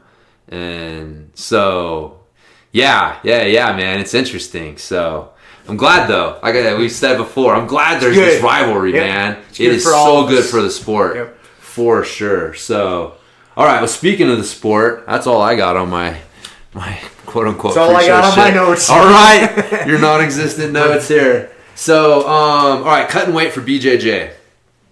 I got a few notes here, and I think you and I have talked about this, you know, amongst ourselves several times. The number one thing is don't let yourself get too fat or heavy in the first place. I mean, that's probably the number one piece of advice, that if you keep yourself in shape, and you're not trying to lose, like, you know, 20 plus pounds because you're just fucking fat, the cutting weight's going to be a lot easier and a lot healthier for you. So, yep. Yeah, we've talked about that before. Is, you know, we're doing, you know, we're not professional athletes here. You know, we're hobbyists, you know, weekend warriors at best. And so it's about health. And so jiu-jitsu should be a healthy lifestyle. And so just keep yourself healthy all the time. And then when you go to compete, you're playing a sport. And if you're trying to give yourself an advantage by going to a smaller or bigger weight class, whatever, then you can adjust. But yeah, just keep yourself healthy all the time. Yeah, I was thinking about this the other day, that keeping yourself healthy, if you're on a jiu-jitsu team, you know, you attend class regularly, you're a training partner, it's almost like disrespectful to your training partners to let yourself get super out of shape and not be there for them. You know, does that make sense? Yeah. Because jiu-jitsu is a very dependent activity. You need good training partners to improve yourself. So the better you are, the better your training partners are going to be. Yeah, you work on improving yourself. So if you keep yourself as sharp as you can all the time, you know, you're going to have your off days. You're going to fuck up. But, you know, if you try to be the best version of yourself all the time, it's going to be, that's the ultimate respect you can show for your teammates and helping them improve. Yeah. No, that's a good point. No, it's totally. So whether competition is coming up or not, like if you want the betterment for your friends, you know, or for your teammates, for your jiu-jitsu school as a whole, just take care of yourself. Yeah. I think, too, just the whole thing we say a lot, like how you do one thing is how you do everything. Yeah. And having one way of eating and taking care of yourself when you're not getting ready for a competition, and that being just completely night and day compared to what you do when you're trying to, like, there's a disconnect there. Yeah, it shouldn't be that different. If you got a competition coming up in 2 months, or if you don't have a competition coming up, for if you just want to write off competition, there shouldn't be much different. No. Maybe on your amounts, or like you say, certain weight classes, but it shouldn't be that different. Yeah. If you have to take time off of training, if anything, if you have to take time off of training, you should be more strict with your diet. Because you're not going to be burning as money. Yeah. Like if you have an injury or that's the wrong time to take it off. Like. Yeah, like if you can't train as hard as you want, you should tighten up the diet even more because you're not going to be able to burn as many calories or whatever. Everybody's trying to heal and recover from something, man. It needs the fucking nutrients. So the last thing you want to be doing is stuffing like, ho-hos and shit in your mouth. It's got no nutrients behind it, just calories. When I fucked up my knee, dude, I didn't gain any weight. Yeah. Maybe a couple pounds or something, but it's... Yeah. No, man, I was laid up for a long-ass time, knee surgery and whatnot. Yeah. No, man, you dial that nutrition in. It helps you... That's when you dial it in harder, in my opinion. It's when you're laid up from something. Right. If you're training real hard, then you can go fuck off because you're gonna burn a few extra calories. Yeah, but it's not night and day difference. No, I think that's the thing. Not drastic. Yeah, it's like you're doing the same thing but different. Like that's kind of the way to look at it. It's not you're doing something completely different. But what would you say is like a healthy amount of weight for I'll just put this up. In my thoughts, again, I have somewhat limited experience with this. I'd say like 10 to 15 pounds if you're someone who's like really experienced with weight cutting. Like that's kind of the limit for what I would consider to be healthy. What's your time frame? 6 to 8 weeks. Yes, I would agree with that. 10 to 15 pounds in 2 months is not an easy task, but it's not unhealthy. Yeah. So yeah, and that depends on your body type also. So we agree that that's kind of that. So if you're trying to lose more weight than that, then you either need to look at like where you're keeping your weight pre-competition. Maybe you're letting yourself get too heavy, or pick a different weight class. Pick a different weight class. Yeah, you may just be trying to, or just know that your performance is going to be affected. Like it's not going to be as healthy, and there will be some performance hits that you'll take. Like, and obviously losing weight, period, you're going to, I think that's where you start to see that point of diminishing returns, right? Because you're going to lose some performance, just you're losing weight, right? So your body's going into kind of a catabolic state. There's going to be a little bit of a technically a drop off in some areas, but you want to minimize that to the point where you don't start to see it affect your actual performance in competition. And if you're trying to drop like 20, 25 plus pounds, man, you just got to know that like, man, that's going to affect your performance in all likelihood. So anyways, but yeah, would you agree with that? Yeah, I agree with that 100%. Yeah. Because you're getting into, you touched on the point of diminishing returns. Again, it's not healthy. And I think where a lot of people get that twisted is they see these professional athletes, like these UFC guys, like Khabib, comes into training camp at 195 and he fights down at 155. Right. Don't try and do that. No, that's not healthy. That's not healthy, man. He's got a professional nutrition coach. He's a professional athlete. Yep.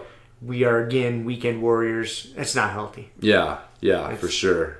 It's not healthy for him. No, it's not. He's got the means to do it, but it's not healthy for him. Yeah, it's not healthy, but it, So yeah, I'd say 10 to, that's a good marker for where that cutoff is. It's like 2 months, 10 to 15 pounds. Yeah. If you're wanting to lose more than 15 pounds, you're gonna need more than 2 months. Dude, it's even hard to lose 10 pounds in 2 months. Right.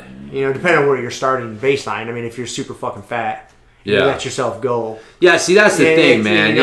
Like you and I are both pretty lean individuals, so for us to lose 10 pounds, it's different than someone that's carrying around, walking around at 25% body fat. Yeah, and that's why I keep throwing out it's a little different. That caveat, like don't let yourself get, assuming you haven't got too fat in the first place, this is what, like if you're just getting fat off, like you can lose a lot of weight, more weight, but it's not healthy to do that. It's like balloon up, let yourself get fat and then drop that fat. It's much better to minimize the fat gain, between weight cuts. But I think, and we're getting older too, and I imagine we're talking to a lot of older grapplers like ourselves. And when you're younger, you can get away with that. I had a lot of training buddies that would do that a lot. They'd really trim down for a competition or for a fight, and then they let themselves get fat. Then they really trim down. You get away with that when you're younger. Yeah. You start getting into mid-30s to late 30s, early 40s. That gets tougher and tougher, and there's more toll that you're paying and more of a tax on your body. Yeah. It gets harder and harder to do. Well, at a certain point, like, you start to lose muscle mass. Yeah. I mean, there's just nothing you can do about it. Right? That's one of the things when we went to the Steve Maxwell seminar, he was emphasizing, like, at a certain point, your battle is to maintain your muscle mass, because your body's just going to naturally start to drop it off and lose it. And the faster you lose it, like, the weaker you're going to get, all this stuff. And so as you start to get into your late 30s, early 40s and stuff, if you're doing these extreme weight cuts and you're losing a lot of muscle with the weight, that muscle doesn't come back. Like, the weight comes back, it's more fat than muscle. And that's a really dangerous game to play as you get older, because that muscle mass is that's the fountain of youth, so to speak. And if you're just fucking with your body in a way where you're ending up with less of it, that's not a good trade-off. Not a good trade-off over the long run. So that was something, a couple points I had written down, which is that obviously weight cutting is going to be a lot easier for people that have experience with it. So you were talking about, like, those wrestlers that you started training with, like somebody who's been cutting weight since they were in junior high is going to have an easier time, and they're going to probably be able to safely cut more weight than someone who's trying to do their first weight cut in their 40s. So it's a matter of perspective. You just got to understand, like, you may have a teammate who can maybe push that boundaries and lose 15 plus pounds and do it in a healthy way, but he's got a shit ton of experience doing it. And if you don't have that experience, like, you need to set your expectations for your weight cuts a little bit differently. So yeah, just something I think people need to keep in mind. And two, like I said, just keeping in mind that as you're getting older too, that losing the muscle mass is a really dangerous gamble, because it doesn't come back nearly as easy as it did when you're in your 20s. So be careful with that. So I kind of came up with this, I was thinking about it. I don't know what the word is to describe it. I guess kind of levels, if it was like a pyramid of weight cutting. And I looked at it like your base for your weight cut should be nutrition. Basically dialing in your nutrition, like maybe switching to intermittent fasting, dialing in your nutrition, just really cleaning things up. You're not really depleting yourself. You're not like restricting calories yet. You're really tightening everything up. And like I said, maybe switching to something like intermittent fasting or something. But it's really like the bulk of it is nutritional strategies that will lead to weight loss. And then like that next level up is depletion, which is like, okay, now you're starting to restrict calories and you're trying to deplete glycogen and maybe burn a little muscle and really dig into those fat stores, really deplete yourself. And then that last level is the water weight. And again, these are all intertwined, because you're losing water at the depletion stage. But then there's that last, like, you get to where it's like, man, I've depleted myself as far as I can go. Now I got to start losing water weight. And so it's kind of those three levels, and understanding that. And like my understanding of it is like the further up you go on that pyramid, the greater chance there is that it's going to affect your performance.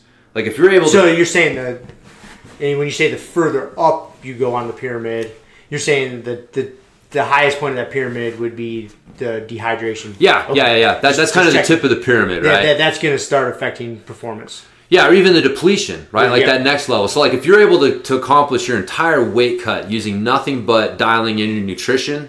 That's optimal. You'll show up to a competition, you're going to feel great, everything's going to be great.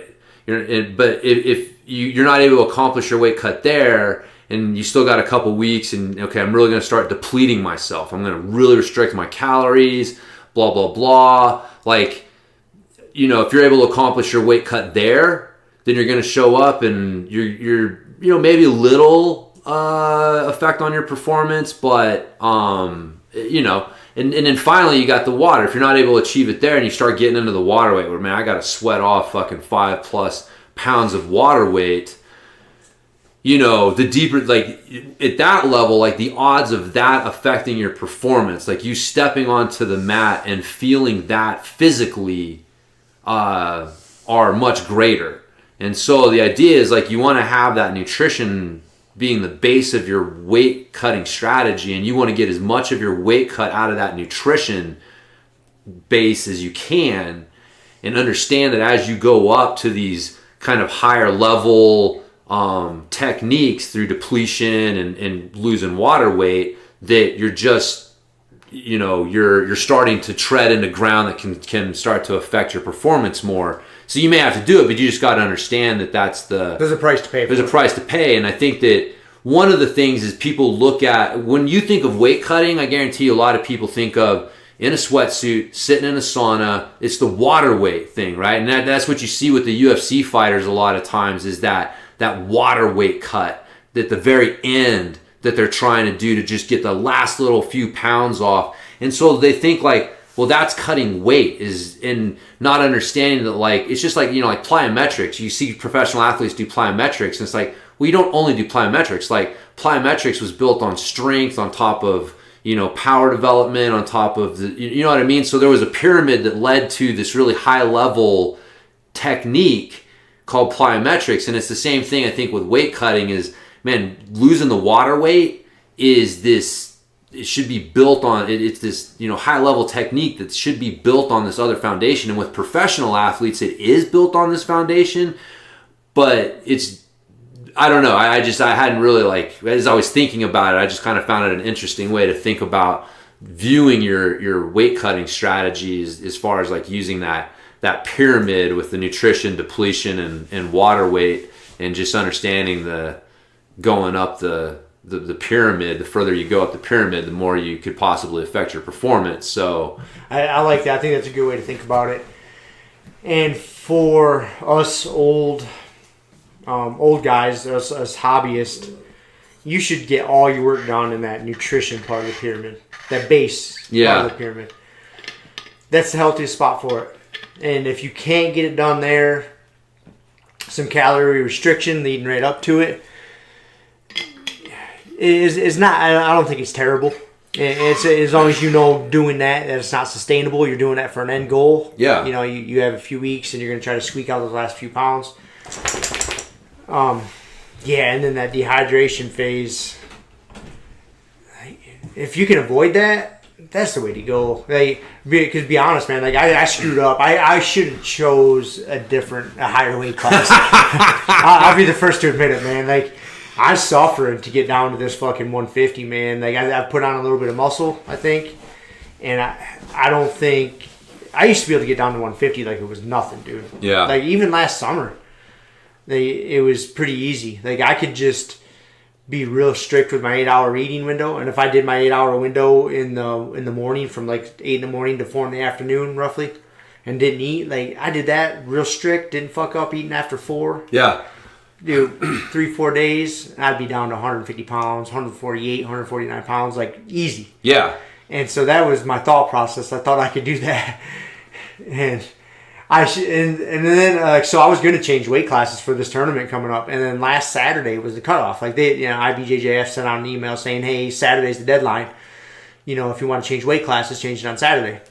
Well, I was going to bump up for sure in the nogi to the next weight class. Well, I got home. We trained Saturday, and then I went home and I got busy doing stuff, man. I had to put a new headlight in my car. My fucking vehicle, you got to take the tire off to put a new headlight in. Right, yeah. So, I've talked about it before. It's ridiculous. Your fucking car. Goddamn car. But, so I get busy doing all this shit, you know, like I'm doing this, and then I didn't have the right headlight, so I had to put the tire back on and go to the store. So I'm getting fucking balls deep in this whole situation. And by the time I get done doing all this stuff and running around, it's like 6 o'clock in the evening. I was like, I got to change my weight class. So I jump on the computer, deadline. It's cut off. Oh. And I thought they were going to change it. I thought when they sent out an email saying, "Hey, the deadline is whatever the date was, 15th or whatever that date was, Saturday." I just assumed I have until fucking By midnight. the end of the day. At the end of the day, I got till midnight. Like, what's 6 o'clock? Yeah. That's not, like... Yeah, like, I don't know what time they cut it off, but it's 6 o'clock. Right. Like, I went to go hit the edit registration button, and it was grayed out. And you put your cursor on it, and it says, you can no longer edit. I was like, motherfucker, man. Motherfucker. I was like, well, I'm committed now. You're committed. So that's where we're at. Yeah. That's funny, man. Fucking cocksuckers. That's kind of what we were talking about. I remember we were talking about this last week, and I was curious because you're like, especially kind of looking at it in this, weight cutting pyramid that we're making up on the fly here. No, I like it though. It makes a lot of sense. Yeah, because like you used to be able to get your weight cut just through the nutrition and maybe a little bit of depletion maybe a little, if you had a little to. restriction, but no, I didn't have to dehydrate. Right, and that's what I was curious because your set weight point and the fact that you actually had like muscle, like structural tissue and not just extra water weight and stuff that may come off just from in the depletion stage. So that's what's happened is like now you're having to go way further up the pyramid to achieve the same weight loss because of your fucking ramping isometrics, man. Oh yeah, I had the fucking sauna suit on this morning, rode 5,000 meters, 4,000 meters this morning, lost a couple pounds. Yeah. I'm 154. Yeah. I'll sit in the hot tub tonight at the hotel. I won't eat much today. I think my plan for eating today will be about 7 ounces of chicken breast. Okay. That's what I'm eating today. That's it. Maybe a can of sardines. Right, yeah. If I'm fucking starving. Yeah. But yeah, that's where I'm at, man. I fucked up. So well, for a hobbyist, like, man, it's not healthy, dude. Like, you're dehydrating yourself. You're not gonna perform your best. Yeah.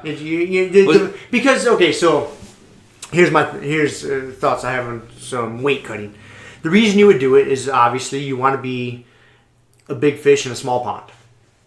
You want to be the biggest you can for that weight class. Yeah. So if you, like, for me getting down to 150 pounds, like if I walk around at 100, my thought process is I walk around at 160 pounds pretty regularly. So if I get down to 150, my body's used to being 160 pounds. And I'm used to moving that around. So you think logically, okay, if I just get myself down to 150 for this brief moment in time, that I'm not going to diminish any strength, but I'm used to carrying around 10 extra pounds, so I'm going to be stronger, and I'm going to be a little bit bigger in this weight class. I don't know how much truth there is to that. I really don't. And for being a hobbyist, like, what are you doing to yourself? Yeah. You know what I mean? Like, yeah. No, man, I should have. I fucked up. I should have went a higher weight class. Yeah. I agree, man. No, but it kind of brings up the point of day of versus day before weigh-ins. Yep. So now, my thought process on that changes a little bit. Yeah. Like if I could weigh in tonight and compete tomorrow. Yeah. Fuck yeah. You just sweat that fucking weight off. Sweat it out. Get it done. And then rehydrate, eat. Yep. Eat like a champ. And go in 10 pounds heavier. Yeah, like, so you can go further up that pyramid and dig yourself deeper and be able to come out of it if you're weighing in. If we're still not healthy, there's still, I guess like the whole point of it is like you want to try to minimize how far up you're having to go up that pyramid and how hard you're having to tap into those higher level strategies. Because if you have to dehydrate a lot, even if you're weighing in the day before, and you have 24 hours roughly to rehydrate, there's still a price to pay. Yeah. You're not going to be at your best 100%. No. You're going to still feel pretty good and you can push through. But you're not quite your best. Yeah, it'll affect you. It's going to affect you, man. Yeah. I don't care what anybody says. Yeah. There's a little bit of an effect there. Yeah. I mean, if you've been cutting weight since you were fucking 12 years old, right? Yeah, it's not maybe body's not a big used deal. to it. Body's It's a little more different. used to it. Yeah. But there's still a price to pay. Oh, for sure. But it's that I think that's a big problem that people run into though is they. Yeah, because IBJJF, which you got going this weekend, you weigh in like right beforehand. So all of a sudden, that severe dehydration strategy isn't nearly as effective because if you severely hydrate yourself the same way and weigh in and go step without any chance to rehydrate yourself, like that's really going to affect your performance. So again, just kind of understanding the difference between day of and day before, and that you have to have a different strategy. You cannot take the same strategy with both. Especially if you're moving way up that pyramid to the dehydration portion of it. Day of versus day before is huge consideration. Yeah. Yep. Yeah. Like if you are having to weigh in day of, you should avoid the dehydration part of it.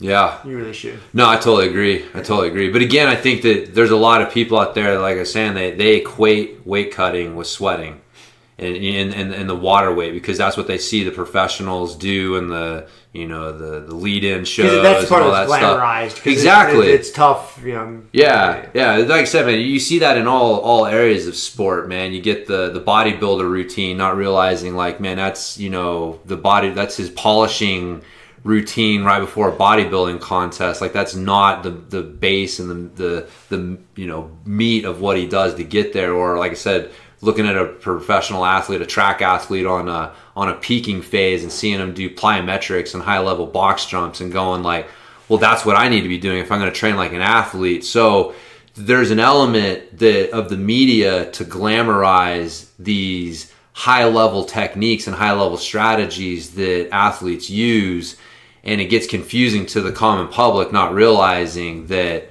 that's what they are, these high level strategies, and there should be things backing them up, like really sound nutrition that you started dialing in 8 weeks ago, and depletion strategies like calorie restriction and stuff like that if you need to, before you even get into the fucking sweating your ass off. There's a lot of people just like, oh, I'm a couple weeks out, I'm just going to start sweating my fucking ass off and call that cutting weight. If you're doing that a couple weeks out, you totally have no idea what the fuck's happening. Yeah. You're not going to live you're not going to live for a week. Or even like a month out, you know what I mean? Like, dehydrating yourself. Yeah, it's not going to, that's not weight cutting. That's so stupid. Yeah. You'll see people doing that. Like, middle of summer, you'll see some knucklehead jogging down the street, in like a hoodie and a sweatshirt, and like, unless you're weighing in that day, like, what are you doing? Yeah. You're not losing any more weight. That's not weight, man. That's not weight you're losing.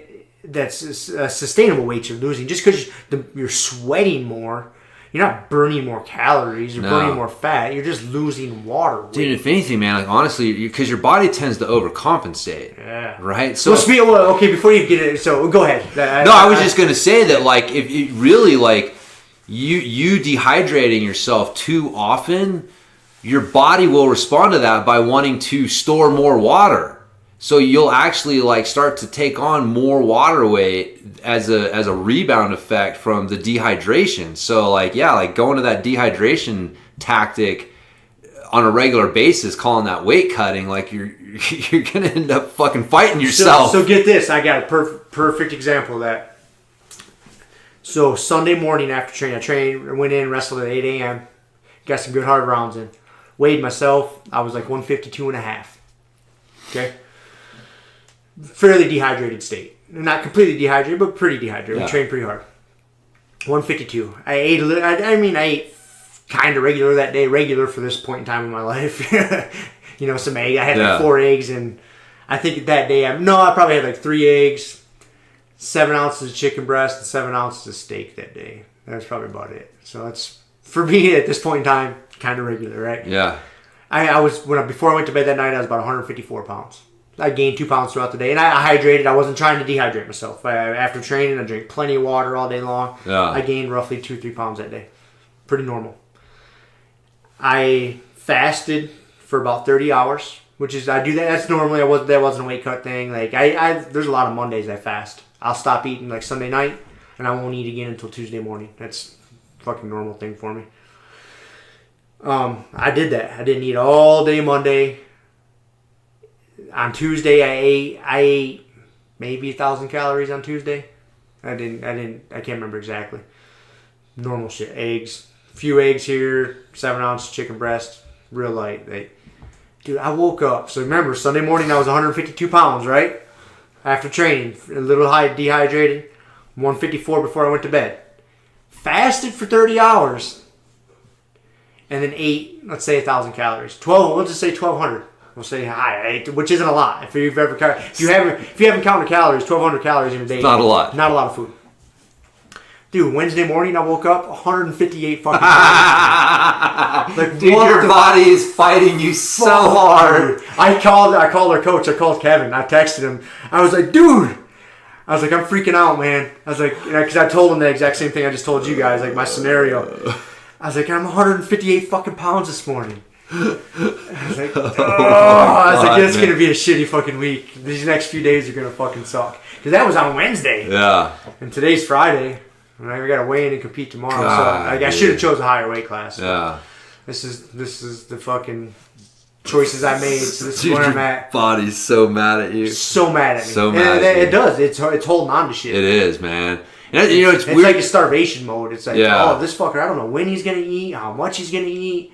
I'm just that fast was probably you probably would have done better if you just eaten a little bit on Monday. I probably would have been just been more consistent with your calories and I think that fast might have fucked me up just a bit. Yeah, your body's so sensitive to it right now. Yeah, my food's my body's super sensitive to food right now. Like I can eat 6 almonds and tell you how I feel. Like, wow, like that. You know what I mean? Yeah. Like it's amazing. Like when you fast or you go restricted, like you are so sensitive to food. Like if I was to go eat like a candy bar or something, dude, I'd be like fucking freaking out, man. Oh man. Yeah. Well, I guess that's probably a good point too, just to touch on like coming out of it. Like once you get back on, when you're done competing and it's time to eat, like man, there's a fine line. You want to go out and you want to celebrate. But man, you can fuck your body up. Yeah, you don't want to go too far off the rails. Yeah, man, don't go too far off. Just going stuff in your face with pizza and hamburgers and ice cream and just all sorts of stuff. Like, yeah, your body can definitely react badly to that. So just keep that in mind. So yeah, dude, we're right on. Well, that's all I've got on my notes here. So basically, is what we're saying, man, is be healthy all the time. Don't cut weight. Yeah. If you're weighing in the day before, you got a little more cushion there, a little dehydrated. But if you're having, for weekend warriors and hobbyists and people that are just doing this for fun, like, don't get you to the point where you're having to dehydrate yourself. Dude, it's taking its toll on me right now, man. Like, mentally, I'm not in a good fucking place, dude. Man, all week long, I was hoping for some sort of fucking catastrophe so I wouldn't make it to this tournament. Like, God damn it, man. Like, I hope I break my leg. I hope fucking this. Like, dude, like... Hope the wind blows my truck over. The wind blows my truck over so I can't, like, dude, I'm not going to lie, man. Like, it fucking takes its toll on you, dude. I'm not eating much. I'm dehydrated. I'm not as sharp as I should be or normally am. Not that I'm not sharp all the time, but, like, it takes its fucking toll, dude. And it, emotionally, like... I'm not in a good place. Like it's normal to get nervous before a tournament. Like, dude, I'm not looking forward to this fucking competing at all, man. I'm torturing myself right now. Yeah. Like, dude, jiu-jitsu for me is supposed to be fun. Like, it's what I do to keep me sane. Yeah, you're not getting paid. No, I'm not getting fucking paid, dude. Yeah. Jiu-jitsu for me is my outlet, dude. It literally is what keeps me sane in this world. Yeah. It's where I de-stress. It's, my time on the mat and with all my jiu-jitsu friends and family and training hard. I do that for me, man, because it makes me feel good mentally, emotionally, everything. And competing stressful enough as it is, but then when you're having to deplete yourself and dehydrate yourself, it's added another level of stress to it. Yeah. It's like, fuck this, man. Why am I doing it? Yeah. It's adding stress to my life that jiu-jitsu is supposed to be taking stress out of my life. So that's where I'm at right now. I'm in this fucking headspace. Like, why the fuck am I doing this? Like, it's not any fun for me. Yeah. You know what I'm saying? So, yeah, I fucked up, man. No. I think that's part of why my mind is in that state right now. Just because I'm fucking hungry, dude. I'm dehydrated. Like, you haven't seen me. I haven't drank anything, dude. My throat's fucking dry right now. Like, this sucks, man. Fucking sucks. Oh, yeah. Yeah, so... No, don't dehydrate, man. Yeah, it's not. I agree, man. Especially you're not getting paid. You're not go up a weight class. Yeah, go up a weight class. And it was a fucked up shift for me to make mentally because I've always done that 150 pound weight class. It's always been easy. Obviously, I'm a little bit bigger now, man. Yeah. Should have just fucking gone up a weight class. Yeah. Simple as that. It would have been way more enjoyable. I could have been eating, drinking water. Now, I will say, like, you're probably glad you learn this lesson before Masters Worlds, though. Yeah. Like, that's going to make that, like, a much less easier, like, stressful decision. But, dude, I'm not gonna lie, like, I'm so fucking pessimistic right now. Like, dude, I don't even give a fuck about competing right now. Like, it's just so miserable to me right now. No, I know. You know what I mean? Like, it ruins it. Yeah. I think that's part of the thing. Like, if you got to do a really hard weight cut, there's a victory. Like, you're competing with the weight cut, like that. You're not like, and so it's all you win and you get the weight cut, and then it's almost like fuck competing. I won already. Like on some level, like I made my weight. Like that was my goal. That's my challenge right now, dude. It's gonna be a long fucking night, man. Yeah. I got a 4-hour drive to Denver, and I'm gonna go sweat and try to set. My goal is I got to get down to weight tonight. when I go to bed tonight, I need to be 149 fucking pounds, basically, for no gi and gi, maybe 150 pounds. Yeah. So I got to do that tonight. So when I go to bed, and then hopefully when I wake up in the morning, maybe I can drink some water. Maybe. Jesus Christ. That's the light at the end of the tunnel for me, man. Yeah, man. Just drinking a little water tomorrow morning, you know, so. Yeah, it's fucking stupid, man. Yeah, well, you learn. Now you know. I fucked up. We don't know how too far is until we go too far, Rob. I say it all the time. All this the is time. one of those I made a mistake, This man. is a little extreme on the weight cut, so. Should have went up. Yeah.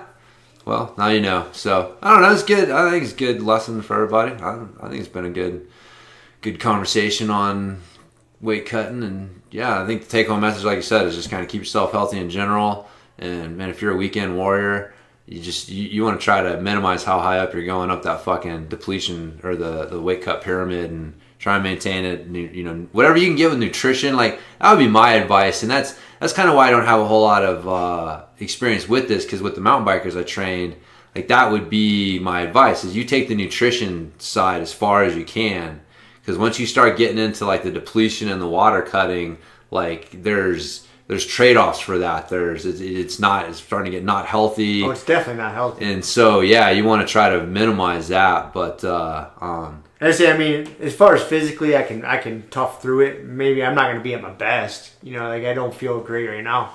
But dude, man, for some reason, this one fucking mentally for me is just fucking crushing me. Yeah. Just like my give a fuck is just broken. Your body's like mad at you. Yo, dude, it's mad at me. Your brain is my pulling brain. out. Yeah, my brain. It's my brain. Fuck my body, dude. Like my brain. Seriously, my give a fuck is just broken, dude. I'm so angry at the world right now. All right, well, we just got to get you on the mat, buddy. Yeah, So I wish I could compete today. we got you got Saturday and Sunday, right? No gi on Sunday. I don't know how they got the date. If I'm hoping they can do them both tomorrow, man. If not, I gotta stay this wait until fucking Sunday. I saw, man, in the spreadsheet that old Wolf Shirt put up had no gi on Sunday. Yeah, that's probably what did they put that up? Yeah, and you're going like 3:30 or some shit. Oh fuck! I know, man. I was thinking about you when I saw that. On Sunday? Yes. They already got it up. They got the schedule posted. Yeah, and like I said, I just saw the spreadsheet that Tim put up in the Ninjas page. I deactivated my Facebook account. Good for altogether. you. Man. Good for you. That's where I'm at mentally. Right? I think that was this week's decision. I was just like, fuck the world, dude. Like fucking deleting everything. Oh man, yeah. Angry. So I saw that, and it was funny. Fucking Lance came on, and he's like, "There must be something wrong with this. I don't see James's name on there," and like tags me in it. And Kevin's like, "Exactly." So I came on, and I was like, "Man, I got a spreadsheet to keep my excuses straight." So you should have posted a spreadsheet. I should have. No. Some sort of bell curve or spreadsheet with excuses. That would have been fucking awesome. Oh man. Like a multiplication table when you want to learn a multiplication some tables. fucking- With yeah, that some- excuse, with this excuse, with Right. this one, and fucking match them up. That would have been awesome. Oh, dude. So, anyways, so there you go. All right. I think that's it, man. That's it, man. That's good talk on weight cutting and some other stuff. And I guess good luck this weekend. And we'll... By the time this airs, we'll be back to eating normal. Yeah, I know. Next yeah. week. So, Fucking and then A. we'll talk about the tournament, how things went next week. So, Yep. so Cool. Let's call all it a right, day. man. We'll call it a day, brother. Right on. Well, thanks, guys, for enjoyed it. And we'll talk to everybody later. See you. Thank you all for listening. You can find us on Podbean, Apple Podcasts, Spotify, and wherever else you listen to podcasts. Please make sure to subscribe and leave us a review. It really does help and will allow us to keep putting out episodes. If you have any questions, comments, or ideas, hit us up at grumpyguybjj@gmail.com. Also, go to our website, grumpyguybjj.com, and get signed up for podcast updates and get our free BJJ Improvement Starter Kit. That's it for now. So get on the mat, train hard, and talk to you all next week. Down clown with a permanent rep, a hermit now, boom. Doggy school, foggy, cool, got a froggy, outside Molly, dude. Melvin, Colin, Daisy, dude, hanging by the lace of their shoes. No trace of the tools, shaped in your face, fuck the rules. Snooze, you lose. One eye always open, at times two, no clue, but soon a brief monsoon might give you a view to choose. Stay tuned, include, won't conclude. To the end is near, beware there's consequences, but what you do.